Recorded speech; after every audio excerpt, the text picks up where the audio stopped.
स्वागत है आज के इस वीडियो में आप सभी का। बच्चों, हम समझ रहे हैं कवि माखनलाल चतुर्वेदी द्वारा रचित कविता कैदी और कोकिला। इस कविता से संबंधित पिछले वीडियो में हम कवि परिचय के साथ साथ विभिन्न पद्यांशों की व्याख्या भी समझ रहे हैं। 3 पद्यांशों की व्याख्या हम समझ चुके हैं। इस अंतिम वीडियो में चतुर्थ और पंचम पद्यांशों की व्याख्या इस प्रकार है। पहले हम कविता की पंक्तियों को पढ़ें।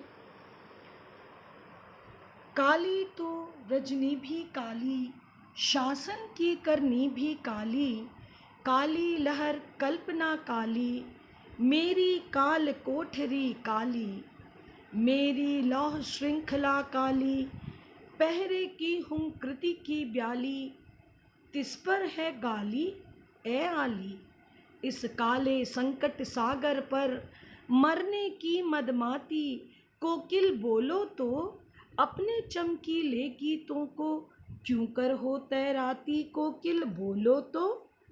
इसकी व्याख्या इस प्रकार है।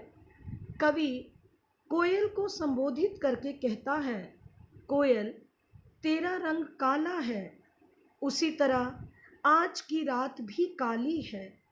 इस अंग्रेजी सरकार का शासन भी अन्याय और अत्याचार की कालिमा से भरा है। इन जेलों में दी जाने वाली यंत्रणा की कल्पना भी अत्यंत पीड़ादायक और कालिमा से भरपूर है। कारागृह में रहते हुए मेरे मन में कई भयंकर कल्पनाएं और भावनाओं की काली तरंगें उठ रही हैं। मेरी यह काल कोठरी जिसकी दीवारें काली हैं, मेरी यह टोपी यह कंबल भी तो काले रंग का ही है। जिन लोहे की जंजीरों में मुझे जकड़ा गया है, वह जंजीर भी तो काले रंग की है।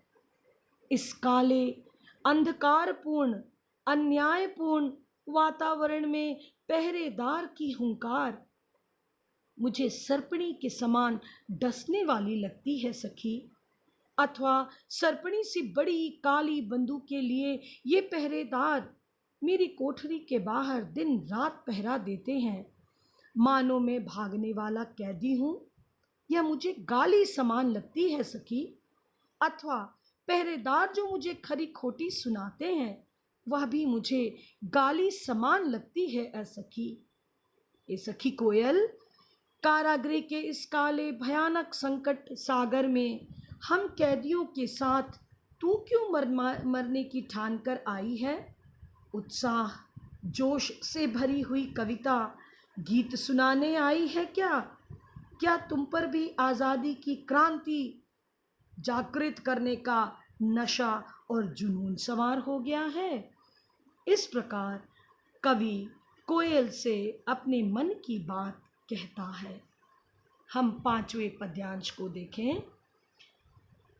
कविता में कहा गया है, तुझे मिली हरियाली डाली, मुझे नसीब कोठरी काली, तेरा नभ भर में संचार, मेरा 10 फुट का संसार, तेरे गीत कहावे वाह, रोना भी है मुझे गुनाह। देख देख विषमता तेरी मेरी, बजा रही तिस पर रणभेरी, इस हुंकृति पर अपनी कृति से और कहो क्या कर दूं, कोकिल बोलो तो मोहन के व्रत पर प्राणों का आसव किसमें भर दूं, कोकिल बोलो तो। कवि इन पंक्तियों में कहना चाहता है, कवि अपने कैदी रूप में और कोकिल में विषमताओं को पाकर उससे कहता है कि हे कोयल, तुम तो स्वतंत्र हो, हरियाली डाल पर बैठी हो, अर्थात प्रकृति में स्वतंत्र विचरण कर सकती हो। समूचे आकाश का चक्कर काटने के लिए तुम स्वतंत्र हो, पर मेरी विचरण सीमा मात्र बंदी गृह का 10 फुट का यह सीमित कक्ष है। तू गाती है तो लोगों की प्रशंसा की पात्रा बनती है, जबकि मुझे तो इस कैदी रूप में अपने कष्टों पर रोना भी गुनाह है। उफ तक करने से मैं दंडित होता हूँ। तेरी और मेरी परिस्थिति में बहुत अंतर है सखी। तू आज़ाद, मैं कैदी हूँ। इतना जानते हुए भी तू युद्ध का संगीत मुझे सुना रही है। परंतु हे कोयल, मुझे ये बतला कि तेरी हुंकार पर मैं और क्या कर सकता हूँ। तेरी प्रेरणा से मैं कारागृह में रहकर ओजस्वी देशभक्ति की कविताएं रच तो रहा हूँ, इसके अतिरिक्त और क्या करूँ। मोहनदास करमचंद गांधी के स्वतंत्रता के दृढ़ संकल्प को पूरा करने के लिए मैं अपनी प्राण शक्ति किस दिशा में लगाऊं। हे कोकिल, तुम खुलकर बताओ तो सही।